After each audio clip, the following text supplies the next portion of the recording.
أنتم قمتم بتقديم مبادرة في العام الماضي، حدثنا عن هذه المبادرة وهل حدث أي تواصل معكم بخصوصها؟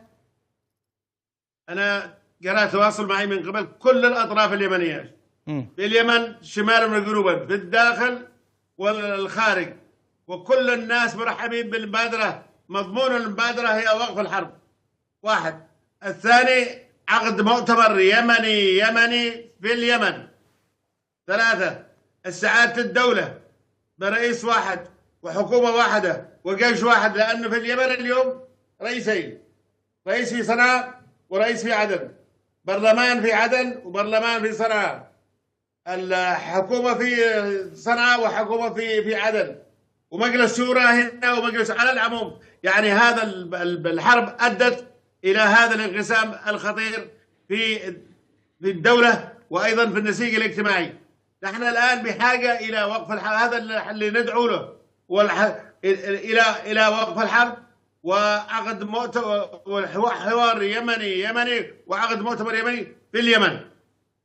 وهذا إذا عقد مثل هذا المؤتمر، وأقولها بكل صراحة ومباركة الأطراف الإقليمية وأيضا الدولية، فنحن قادرين نتجاوز، لأنه يهمني، أنا مرة وقلت أكثر من مرة، يهمنا أن استعادة الدولة برئيس واحد وحكومة اتحادية واحدة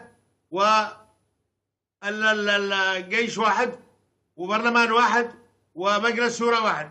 لكن بالنسبة للأطراف اليمنية نفسها سيادة الرئيس، هل هي مستعدة الآن للدخول في عملية سياسية حقيقية وأن يتنازل كل طرف من أجل الطرف الآخر والمصلحة العامة؟ الأطراف اليمنية المستفيدة من الحرب لا يريد الحرب تنتهي إطلاقا، ولكن هناك يعني نحن إذا كان معنا عدد معين، في عندنا 40 مليون في اليمن، يعني بحاجة للسلام، بحاجة للاستقرار، بحاجة للأمن، بحاجة للتنمية.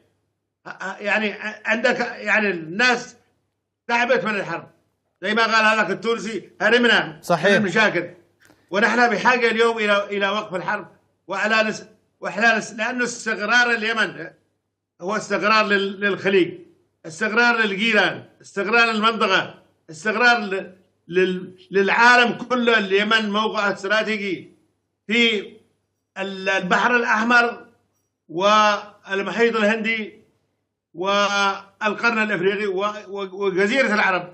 نحن عمق استراتيجي للمنطقة.